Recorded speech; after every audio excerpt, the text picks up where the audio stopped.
Good bargain. So there are three things that we've said are very time sensitive. One of them is one of them is um, let's see, am I forgetting what we did yesterday? Here's the three things that were very sensitive that we learned.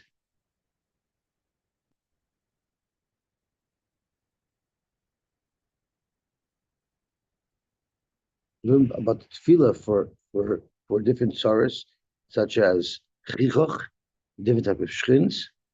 We learned that Delos had an elas, loy b'meheriti fatach, and that means if someone is denied smicha, he's not going to have a hard time getting it, so he has to make sure to get it the first time. And then we had that halakech bayis Beretz Yisrael, you're allowed to have a goy write up the contract for you. And Toshus ended up getting into a very interesting discussion as to when Amir al-Nachri is allowed. So it seems that Amir al-Nachri is allowed over here because of the mitzvah of Yishuv Eretz Yisrael. There's a discussion in Shabbos if Amir al-Nachri is allowed to help towards a bris. And the Shaila revolves around Amir al-Nachri is allowed only to be Mekayim a mitzvah d'oraisa, or would Amir al-Nachri even be allowed to be Mekayim a mitzvah d'Rabbanan? Then there's a Shaila. Is Amir al-Nachri allowed only when, if the malacha that the guy is doing is also only a d'Rabbanan? So it's a shvus to shvus, or maybe the Amir al-Nachri is allowed even if it's actually a d'oraisa. So if you learn that Amir al-Nachri is only allowed, even b'makam mitzvah, if it's a d'Rabbanan, it seems like in our Gemara, the guy is writing, which is a d'oraisa. But there's actually a shita in the Rishonim, a chiddush shita in the Rishonim, that the Isser of Ksiva d'oraisa, thank you very much, Mati. The Isser of Ksiva d'oraisa is only in Lashon HaKodesh. If you write in other Lashonos, there's only one of the Rishonim who holds like this. It's a big chiddush that the Isser of Ksiva d'oraisa could possibly only be if it's a Lashon HaKodesh that was written. So those are the different shilas around Amir al-Nachri.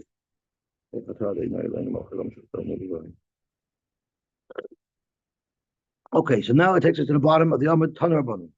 Asara Tanoyin Hisna Yeshua. Yeshua, when he gave out the land, he gave it with built-in conditions. So this way, when you're getting your piece of land, you're getting it right away with those conditions. You can't say that you can't take my rights away from me. These rights were never given to you when Eretz Yisrael was distributed. And he had to make these conditions because you have to understand, up until that point, there was no possibility or a very limited possibility to have a conflict about money. Everybody got the money delivered to them, and they couldn't deny in which way it was delivered to them. It was straight from the Rebbeinu Shalom, and if they didn't get it delivered to their doorstep, they had to go schlep to get it. They were only one responsible for that, and they had to fix it. Now that they're going to be starting in the normal world, normal commerce, and normal agriculture, Yeshua wanted to make sure that it wouldn't degrade, their relationship wouldn't degrade into a chaos because of people fighting over little things that need to be dealt with in advance. So Yeshua was very proactive to try to set up the bylaws in advance so that we should have peace amongst Klal Yisrael. You're talking about just for land. Yeah. But before they received dinim at Mora. That's right. But there was much less opportunity to have financial conflict because nobody worked for a living, right? Everyone was just handed their daily money. Everyone had the same thing. It was like communism, right? Everybody got from HaKadosh Baruch Hu their daily thing. The only question was how far they had to walk to get it. That's why it's called Lekam HaKloikel, because it's revealed to everybody, or really exposed to everybody. Their affairs were exposed to everybody, right? If your money wasn't delivered to your doorstep, you had to explain why, at least to your family. If someone is walking with a big package coming in from the outskirts of the camp, everyone will say, "What affair did you do last night?" That because of that you have to schlep your money out of the camp. But pretty much there was a very clear demarcation between each person's money. But now that everyone's going to be working together, there's a lot of opportunity for strife. So the first Tanai was Yumarin B'chorshin. As Rashi says, people would have the right to graze their animals in open forest areas, even though it belongs to a specific person. The owner of that property cannot have hakbad. So that was rule number one. B. Umalaktin eitzin. We actually have to keep a count because there's going to be a discussion about it. Umalaktin eitzin b'sadei. You're allowed to go into your friend's property and take wood for firewood. You're also allowed to take grasses that he would normally not really need for Michael Behema. That's Tanai number two. So I guess that's the third thing. Chutz mitilson. The only type of fields that you cannot take grass from are tilson, because as the Gemara is going to discuss later in detail, the grass growing around the tilson helps the tilson grow, and the tilson is what the owner of the field is focusing on. Okay? The koitmin nitiyos v'chol makom. You're allowed to go into anyone's field and cut his plant off so that you could plant some of that elsewhere. So if somebody has an esrog orchard, you're allowed to walk into his esrog orchard and snap off a sapling, and then you could plant your own esrog orchard. Where are you not allowed to do this? Chus migrufiyos shel zayis. Rashi says, hakoytet zeisa lisreif. If you're cutting your olive tree, the wood down to burn, you always have to leave maniach shtei grefiyos molish ner gref. You have to leave still on the tree 2 fistfuls of growth. Why? Because vehein machlifos umoitzios badin. They will actually rejuvenate and actually grow more. And therefore, when we shom ein liktoim nitiyah, there you're not allowed to snap off some of the saplings, because the main area that's going to be the regrowth of this tree is what you're taking that you're not allowed to do. But you're allowed to take something that's not going to impact the main growth of the tree. I think we are up to 4. Marin, Melaktin, and Koitman. So we're up to number 4. And now number 5. A well, never mind if it was there before the land was distributed, surely that has to be shared with everybody. But even if you were fortunate enough that a new spring popped up in your field, in your property, still b'nei ha'ir mistapkin mimenu. Everybody's allowed to help themselves to that water. Okay? That's number 5. Number 6. Umechakin b'yama shel tferia. You're allowed to fish. You're allowed to go fishing. Rashi is umatil nechika l'tzoit lots of dogim. I'm assuming it's not a mass type of fishing. You're putting in like a fishing rod, a hook. You're putting in some type of thing to capture fish. You're allowed to do that in Yom Tferia, even though it belongs to Chelek Naftali. All of the Kinneret is in Chelek Naftali. Uvavat shelo yifer is kela, as long as you don't set up a full net, v'yamid es asvina, that will interfere with the traffic, with marine traffic. And this is a very interesting Rashi, especially for people who boat on Lake Simcoe. And let's see this Rashi. Shelo yifer is kela. Derech tzayodin, it was the derech of people who wanted to capture fish. Litkoya yeseidos, they would poke poles into the ground of the lake. Velasas gidre kanim b'mayim. They would actually make barriers out of vertical reeds in the water to trap fish. Liloche chom dagim, to catch fish. The karin loy b'mkaimenu gezer. Uveres ashnas karin loy v'cha. Why can't you do it? It's because it's going to interfere with marine traffic. It's called a weir, W-E-I-R, and I actually want to show you that in the narrows between Lake Simcoe and Lake Kuchichink, they claim that they have weirs there. You do see it when you go there, and they date back to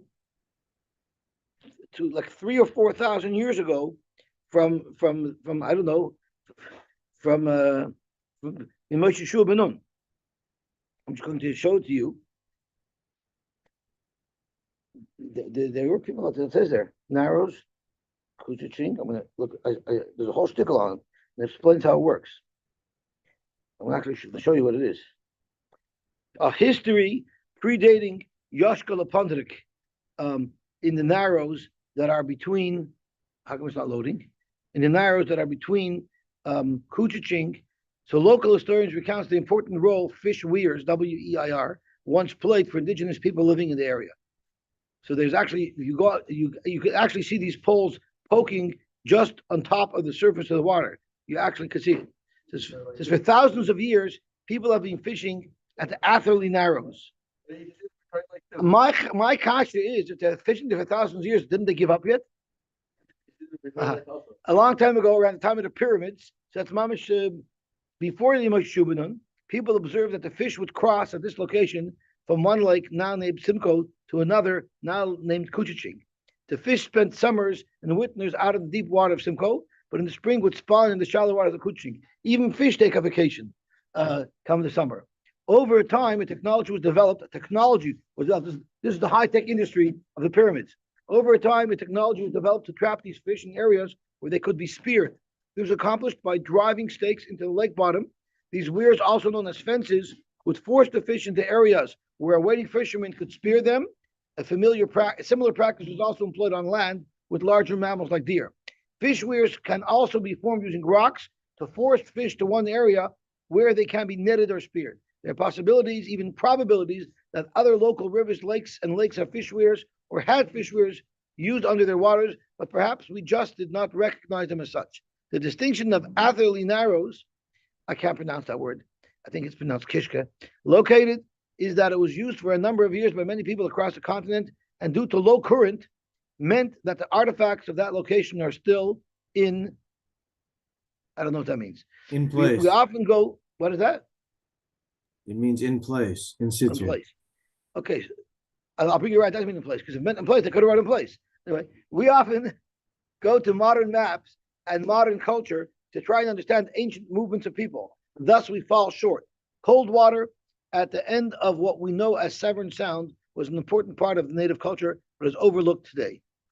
It was a hub. Okay, so fishers attracted people from all areas because it was a place where they knew they could catch fish. So there's pictures over here of what it looked like. I knew it was there because whenever when we go through the narrows, you see these sticks popping through the water to the side of where the boat traffic is. You always wonder what it was. So there's a plaque there, Lilo Nishmas, who watch a Indian, who put them up there. So when I learned this, and I learned this Gemara, I said, Mamish, this is Mamish the Gemara. It's Mamish these fish weirs that were done. So I have a raya that the historian is right. Well, the Gemara stated like, yes, that's right. We should have a class trip to the actual narrow. The Mormons would love this Gemara because this would be proof that Bnei Naphtali came to the new world and settled in Lake Kuchiching area. I hear it because they imported the technology from the Kinneret, and just like there, they didn't allow them to put it in places where it would interfere with marine traffic, like the Gemara says over here. So too by the narrows also, it's off to the side of the main canal where the boats come through. Kazak the Gemara, Levad shelo yifrois kela, which means putting up these weirs, which will end up interfering with boat traffic. Now, this is a very interesting one.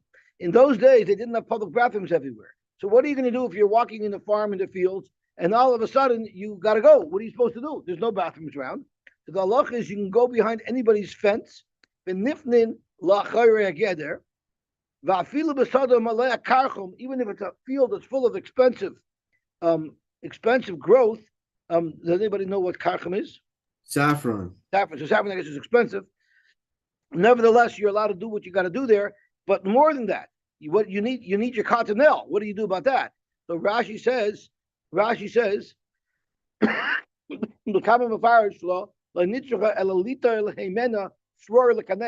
even allowed to take a rock off of his gate, off of his fence that he built, and use it, and then put it back. Don't lean against any fences in ancient Israel, because you might end up picking up a coating that you're not looking for.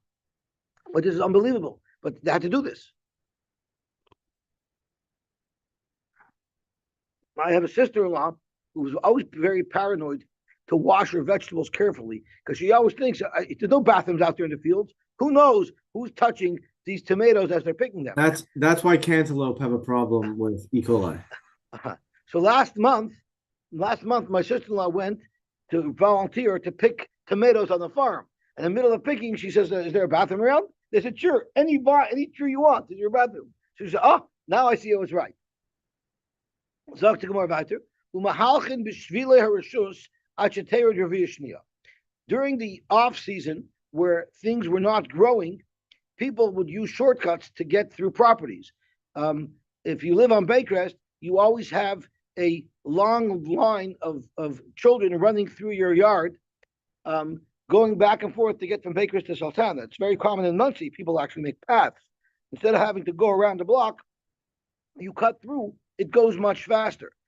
That was allowed only in the summer where people didn't have produce growing in their fields. But after Sukkot, where things were planted, and once the second rain arrived, the second rain arrived, that means there's already some saplings growing. That's when you're allowed to have a big sign, don't step on the grass, because they'll ruin whatever, people walking through the field will ruin whatever's growing there. But up until then, you had no right to stop people from passing through. Umistalkin letzide hadrachim, the edges of the normal main streets are private property, but you're allowed to walk on private property at the edge of Rosh Hashanah because in the summer what happens is all the mud that was on the roads in the winter and people walking and wagons going create grooves in the road that the road was not smooth. The roads there in those days after the winter looked like Bathurst Street. So because of that, you couldn't walk because there's so many bumps. So you were allowed to walk at the side of the street, which technically was Rishus HaYochid, so that you should be able to walk straight without having to walk on very rough terrain. V'atoya bein akramim, what if you're lost in a corn maze, actually in a vine, in a vineyard maze, and you don't know how to get out? The halacha is mafsik v'oile mafsik v'yored. You're allowed to push away and tear down some of the vine to get your way out, so that you should be able to find your way to a road where it would be safe. Okay. And wherever a meis mitzvah dies, it's its place. So if a meis mitzvah dies in someone's property, you bury the mace right there in the property, because that is halacha. Wherever a mace dies, it's allowed to be buried, and whoever's property it is can protest. Zok to Gemara. Now we're going to analyze these takanas. I lost count, so let's count them again because we need to have a count of these. Marim b'charshin, malaktim eitzin, malaktim asavim, koitmin netiyos, ba'ayne yotze b'tchila, mechakin b'yam shotferya, v'nifnin lachayre hageder, mahalchin b'shvila rishus, mistalkin l'tzidei adrachim, and toya bein akramim mafsik v'oila mafsik v'yored. And number 11 is Meis Mitzvah Koine Mekaimai. So the Bride started with a story tonight. It seems like we have 11 tonight. So that's something that we're going to have to, what's the word for it? We'll have to figure it out later. Zok to Gemara. Shimarim b'choshin. Amar Papa. Amran eladaka bagasa. If it's a big field, a big forest, a thick forest with a lot of brush, a lot of vegetation, then you're allowed to have your behemodakas eat there because it won't deplete everything. Avodaka badaka. But if it's a very sparsely vegetated field, there's not much to eat there, then even a behemadaka will ruin the field. Or gasa bagasa, even if it's a big, thick field with lush vegetation, a behemadaka will still be able to destroy it. And therefore, b'choshkin gasa badaka deloi. Surely a behemadaka in a lightly vegetated field would not be allowed to eat there. Umalaktin eitzim is the same. Loya maran ela behizmi v'higi. Only this type of inexpensive wood that people normally wouldn't be makbid on to keep. Does the article specifically touch what hizmi and higi are? Prickly shrubs and trees. Okay. Aval b'shar eitzim, but other types of wood which might be more valuable, which the homeowner wouldn't want people to touch. Loy. Afilu behizmi v'higi loya maran ela b'mechubarin. That's only if you're still on the tree, you're allowed to chop them off. People don't care. But if you see piles of wood, clearly the owner already chopped it down and piled it up for his own use. Law, you're surely not allowed to take that. And even if it's mechubar to the tree, that's only if it's moist. But if they're dried out, you're not allowed to take those. And once again, Rashi says, if they're dried out, clearly the owner wants to keep those. They're very good for firewood. Which I understood means as long as you don't uproot a tree, but I saw somebody else who touches it differently. As long as you don't, as long as you, I forgot what the other pshat was. What I think Archibald says that. What is actually about Yisharish? You're not allowed to uproot the whole thing. So he says like what I that the growth is not uprooted. As long as it wasn't, but I saw a different shot. Okay, you can't totally destroy the tree. You can take from it. You're allowed to gather grass, and this is for Machal Behema. Mistake Tilson. So Gemara, remember the Tilson Malula Sovim. But the fact that we're saying you shouldn't take the grass that grows around the Tilson, that's telling you that the Tilson must benefit from the fact that the grass is around it. Or Ramini, I'll show you a brisa that says that actually the grass is not beneficial to the growth of the Tilson. Because it says as follows, Lagabi Klein. Tilson shall also imine yasov. The Tilson grew, but there was weeds or other grass that grew around it. So normally, Bezdin is mechayiv anybody who has Kleim in his property, even if the Kleim wasn't planted, the Kleim grew wild on its own. Bezdin will say you better uproot those royim because they're posing a problem of Kleim. But meaning because Rashi says clearly the guy's going to do it by himself. They don't need to tell him to. He's going to do it by himself because it's not good for him. As Rashi says,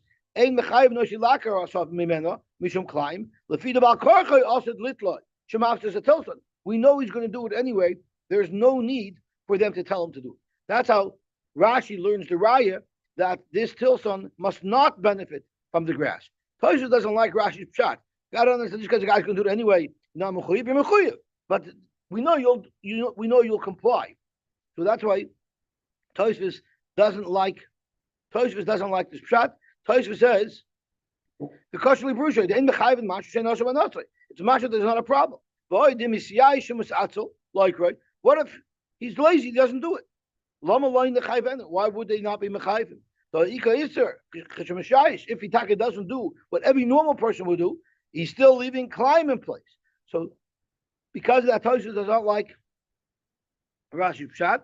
So Tosfos learns v'nir l'ri that mechayvim noshi lakar is the leki surah. In fact, there is no isur. Sharehu lo zaroi. He didn't plant them himself. Elam bo, they grew wild. Umishum mekayim bekayim leka. And it's not even called Mekayim Beklayim, Kibun the Kashalu Asov. Mekayim Beklayim, meaning you're allowing Kleim to exist when you should uproot it, that's only a problem. That's only a problem if it actually helps the plant growth. But if it's bad for the plant growth, that's not called Mekayim Beklayim. That's what Tosfos learns. So, Frank Gemara, how could you say that these grasses are helpful for the Tilson? Clearly, from the fact that a Mechayim Noshi Lakar show that they're not helpful for the Tilson. It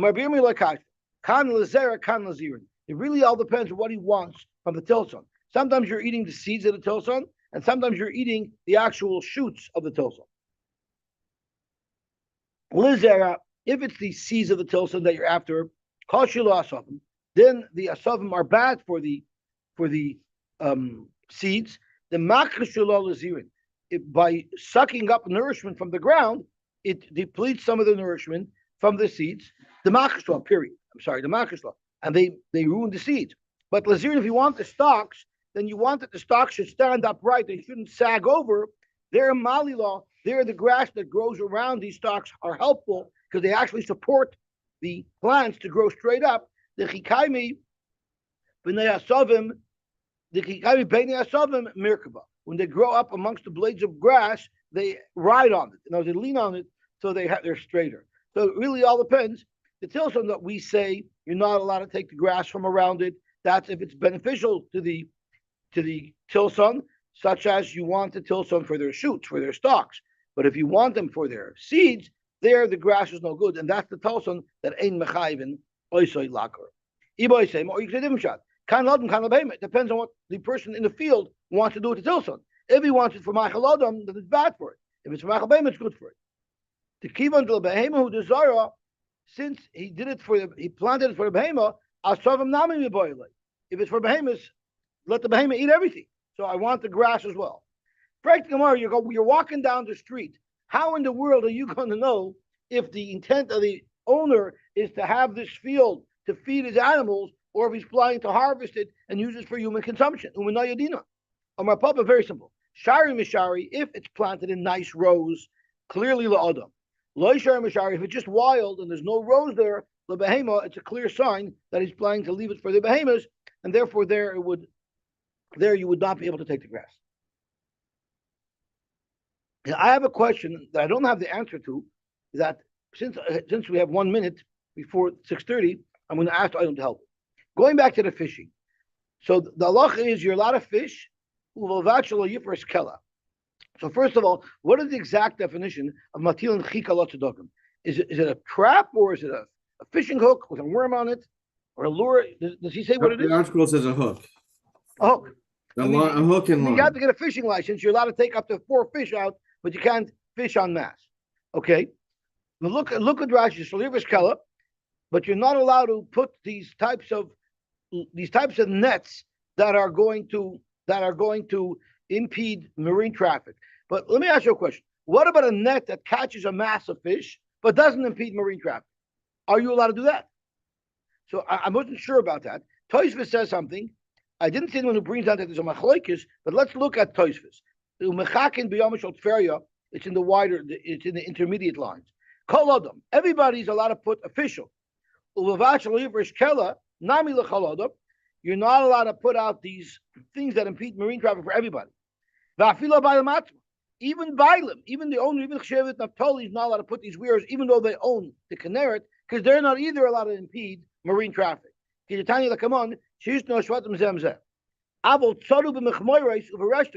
commercial nets that don't impede traffic, behind you are Bailam Shushalem. Only the Bailam can fish en masse, can do commercial fishing with nets. So it seems like there's 3 levels. Just putting out a hook, anybody could do. Putting out something that's going to impede marine traffic, nobody's allowed to. And fishing en masse with nets, that's only the owner of Toli could do, but others can't. That's how I understood it. I don't know if I'm right. The art scroll brings the Rashba, and the Rashba cites the Ravad, and he says that he explains the Gemara to mean that instead one may not bring a boat, Ya'amid es hasvina, to spread a sail in the water to trawl for fish. For by this method, that's a net.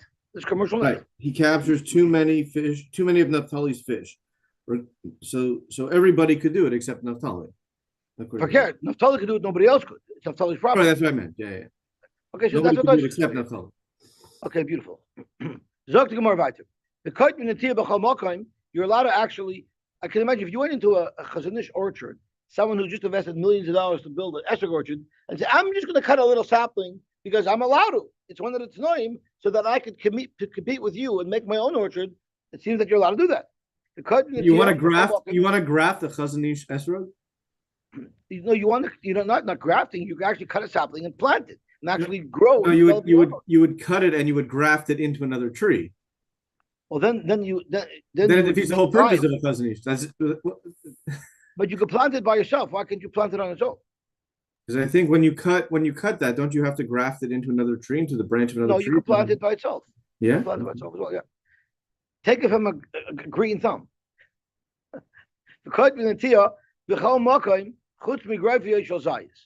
Except for the gravies of a zayis.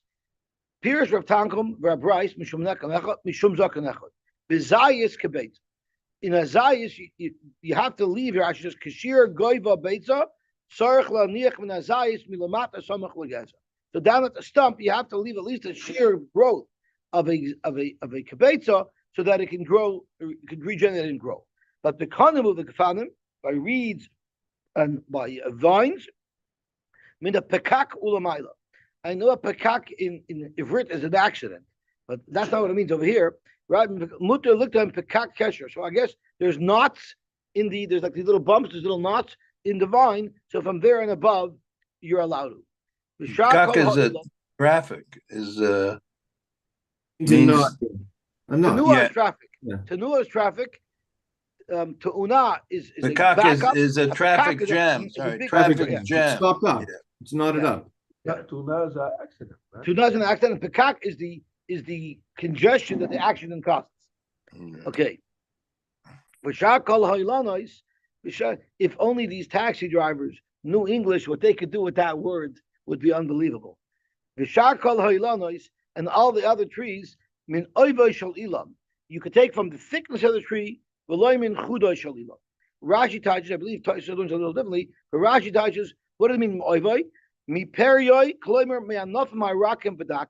You're allowed to take from the soft branches, but but not from the thick wooden branches. That you're not allowed to take. You're not literally cut off a branch, but you can cut off a soft branch, like it's still a sapling. Oh, it's not so. It's lishnachrina. If there's a cluster of a whole bunch of saplings, the that's which is the middle of the tree, that's where you're allowed to take some saplings. But you're not allowed to take from the very top center leaf. And if I'm toy, show elyon the ikr elon the troops like going. I know by lulav that's how it works. So it's a question of what you're allowed to take. Anyway, weiter. Min chadash she'eno yoshe peiros, v'loy min yoshin she'oshe peiros. You're allowed to cut off a sapling that's not growing fruit yet. You can't chop off a branch that's full of peaches. That wouldn't be allowed. Mimokom she'eno royos achama, from a part that doesn't get the sunlight, because the sunlight is the main nourishment for the tree. So you can't cut off someone's solar panel from his tree. You cannot cut off a piece of the tree which gets sunlight. Where does the growth come from? It comes from the sun. So that's a very important part of the tree to the owner, which you're not allowed to cut. As Rashi says, so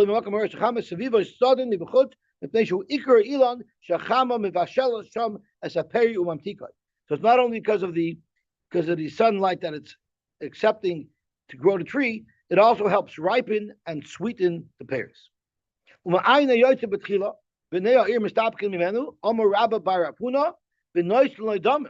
Rabbi says, yes, you get to take water from anyone's bar, but of course you have to pay the owner for the water. But for less say, you don't have to pay the owner for the water. Right, that's actually a big controversy. Is a lot of the big water companies that we buy their bottled water, where are they getting the water from? From a natural resource. So the government says, you have no right to live off us for free. We're going to tax you. They don't give two hoots if now they pass on all the tax to the consumer. Adrabah, they should say, we're not going to tax you because we don't want to increase the cost to the consumer because it belongs to everybody. But that's how liberal thinks. All you're taking is for free, we're going to tax you. What does that do? That makes it even worse for the consumer. But that's the Moshe Kapaya logic of our ingenious politicians. This always reminds me of the famous line in the play The Letzte Gedank. When we were growing up, our version of Abbott and Costello was a Yiddish play called The Letzte Gedank. So there were once two Yidden sitting on a park bench, and the issue of the day then in the 70s was capital punishment. So one guy turns to the other guy and says, capital punishment. So his friend answers him, capital punishment? Ich halte von dem Seir stark. Ich halte as jeder in the capital, da werden gepunished. So that's because of our ingenious taxing scheme. You're allowed to fish in the Kinneret.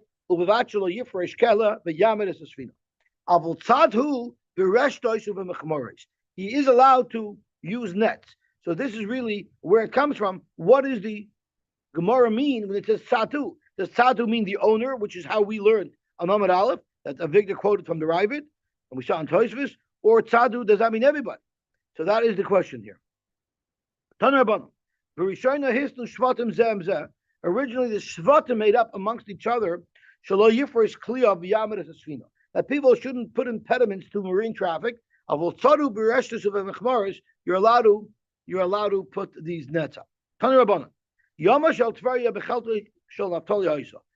of the Kinneret is in Naphtali's Chelet. Not only that, he also has an area, a perimeter around the south shore of the Kinneret.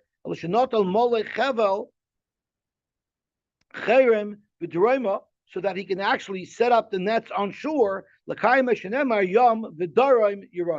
He inherited also not only the Yam, but the Dorim, the south strip. Not sure how big that strip is, but it's enough that he would be able to set up nets there and benefit from the fishing industry. Tanya Rab Shimon ben Elazar Omer, Telushim Shebaharin, the Cheskas Kol Shvatim Heim Oimdim. The Telushim that are found on the mountains, which there was, we'll soon see that they were mountains in every one's chelik. All the shvatim could take from loose stuff on the floor. But if they're connected to the tree, then they're becheskas oishoy hashem. Rashi says becheskas kol shvatim kol mishiyir to yito, anybody can take. The hakim metaltli, it's like metaltlin. The shara shov al makoyachayim. They're considered like the ruin, not the ruins. They're considered like the spoils of the enemy that was made for everybody, but what's growing on the trees that belongs to the owner of that property. That his chelik doesn't include all the different types of geography available or topography available. It says Bahar, mountainous regions, Shvela, valley regions, Negev would be, I guess, flat and dry, Uve Emek. And I'm not sure the difference between the Emek and the Shvela, but there's different types of terrain. Shenemar Penu Sulachem. That land. I think is valley. Uboyu Har Hamori Vakol Shchenov, Varava, Bahar, Vashvela, Uva Negev, Uva Chayfa Yam. Every different type of geography. Now that's talking about Boyu Har Hamori, but not all of Eretz Yisrael is Har Hamori. Some of it was the Canaanim, some of it was the Prizim, all of the different lands that they captured had from all these different types of terrains. You see that the neighbors of the Canaani also had this diverse type of topography. And if you need to go to the washroom, you're allowed to use anyone's property. Where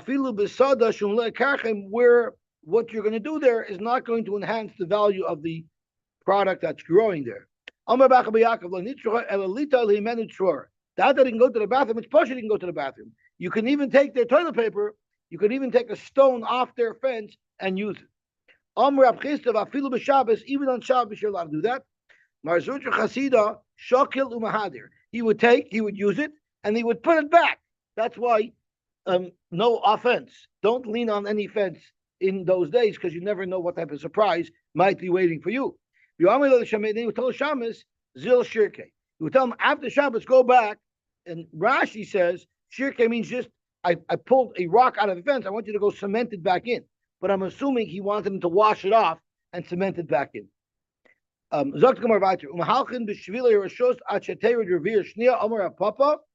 high didan.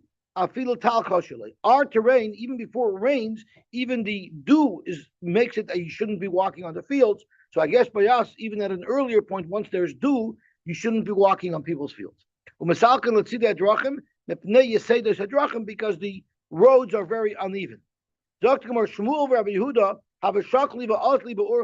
is a very important Gemara. We actually referenced this Gemara a while back about someone being farfrum and how it's a horrible thing to be farfrum, and they put people in chayrim for being farfrum. So Shmuel and Rabbi Yehuda have a shakli b'asli b'orcha, they're walking. Have mistalik Shmuel, I thought you have to know what your madreg is exactly. And this is exactly the Gemara that illustrates that point. Have mistalik Shmuel l'tzidei drachim. Shmuel took the liberty to walk on private property because that's one of the tanoim. Amalei Rabbi Yehuda, tanoim shehisnu Yeshua afilu b'Bavel. Are you telling me even in Bavel? Because this wasn't in the show, this was even in Bavel. So even in Bava, you're allowed to walk on private property? Even in Chutz, these rules apply. Rabbi v'Rabchia have a shakli b'asli b'orcha. They're also walking on the road, and the stakol tzida drach. They also walked on private property, as we know it's allowed. Have a kamifta v'azal Rabbi Yehuda ben Kedusa. Rabbi Yehuda ben Kedusa, what he did, he was walking in front of them. Kamai was walking in front of them. Amalei Rabbi Rabchia, mi huzeh, who does this guy think he is? Shemara gedula b'fanenu. Because he was walking along the ridges and the bumps on the road, and he didn't take the liberty of walking on private property. In other words, he was being farfrum.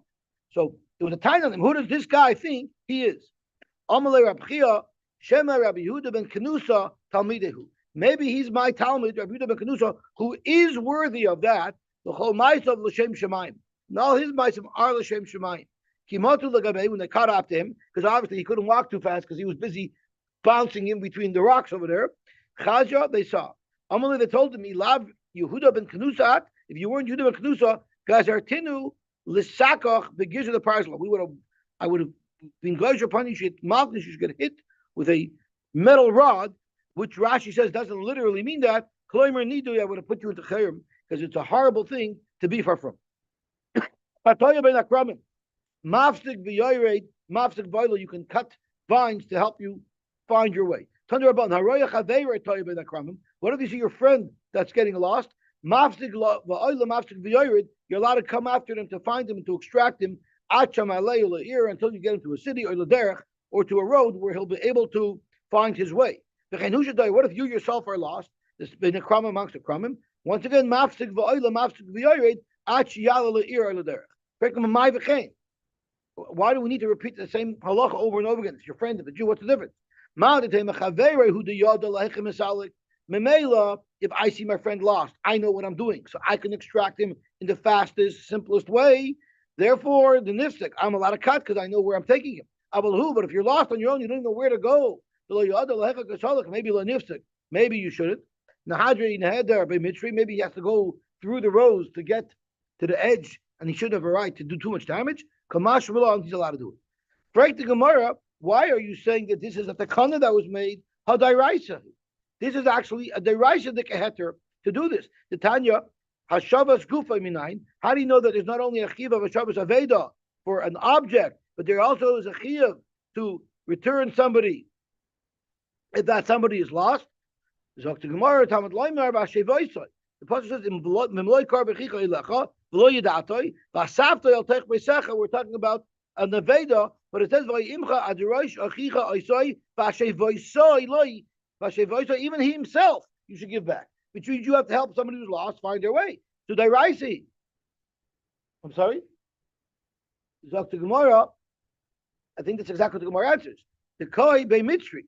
That's speaking where he's at the edge, meaning you're not going to have to damage. Exactly what Duvi suggested. The Koi Bei Mitzri.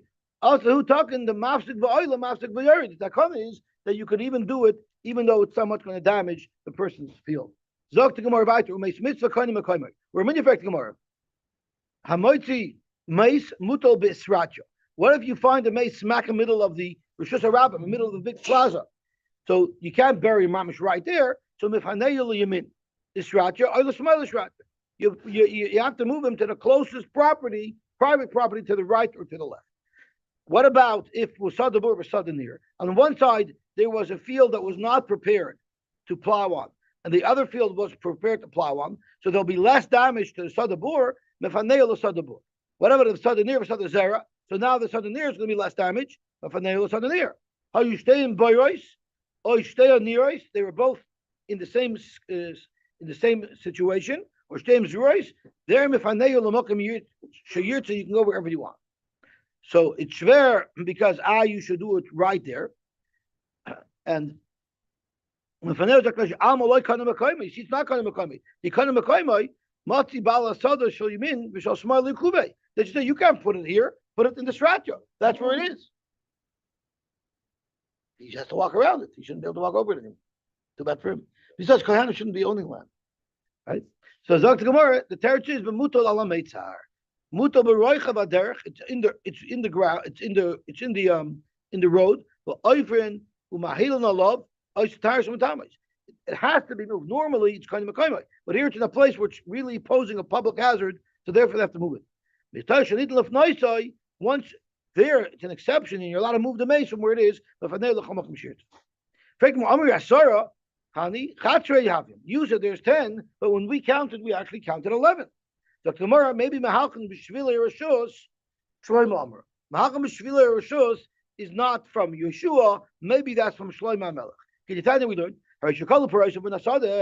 If someone already harvested, so it's already Pesach time and he harvested, now he has an empty field, and still he's being a difficult person. What do the Bria say about him? What does he benefit by locking us out of his field? We're not hurting him by walking through his field.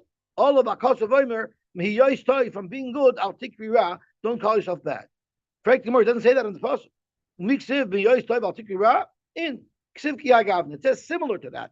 It says don't hold back good from its owner. When you can do good, there's not even costing you anything. Don't be nasty. Frank Timur, are there no other takanas that were made? Well, at the time where people normally throw their zevel on the street so to get crushed, which helps it be better to do its job. The halach is you're allowed to actually leave your zevel in the Rishus Harabim for 30 days, so that people should step on it and smash it, which actually makes it active, so that now you could use it to fertilize. So there's another rule. How come that's not mentioned? Well, you could Rabbi Shmuel ben Nishra Rabbi Yechon ben Bereika. The Tanya Rabbi Shmuel ben Nishra Rabbi Bereika Omer Tanai Bezin, who the Tanai Bezin, she hazer Yorid Lechsad Chaverei. The coach says Shucha Shal Chaverei. He's allowed to cut down his tree Lahatel Nechil Shaloi to rescue.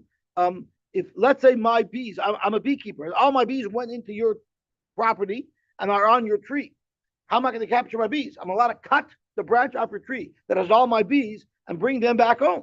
And of course, I have to pay you, but I'm allowed to cut it down to get my bees. What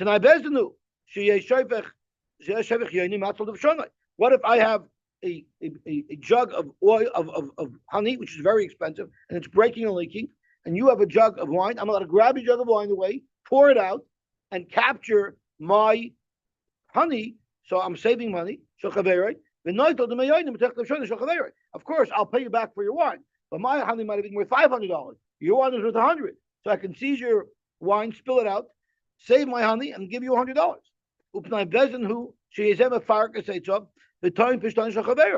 The same thing. If the halacha is if they have a load, I have a load on my donkey of pishton, and you have a load of wood. Pishton is much more valuable than wood, and if something happens to my truck breaks down, I'm gonna commandeer your truck, throw out your wood, and use it to transport my pishton. But of course I will pay you for your wood. So I'm gonna ask Yisrael Saret. We're not referring to halachas that are said by a yochid. So Rabbi Yehuda Rashi and Rabbi Shmuel, the Yechidim, and the Brais of Asar Tnaim that we quoted are Stam Mishnayos. They're not mentioned by Yechidim. So it is 651, but we have mamish like 4 lines to the 2 dots. So I'm going to make a run for it, but we'll chaz it over anyway for those who have to leave. Maybe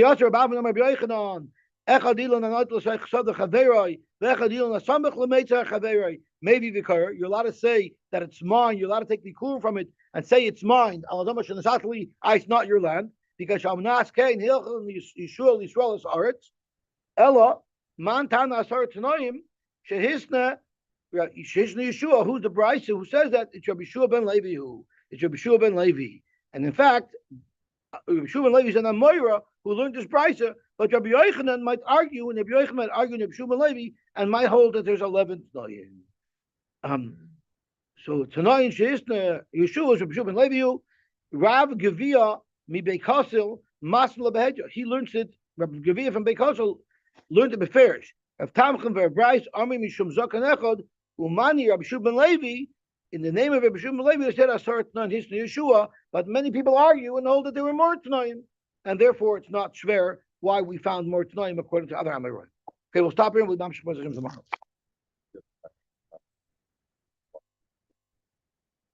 Yeah,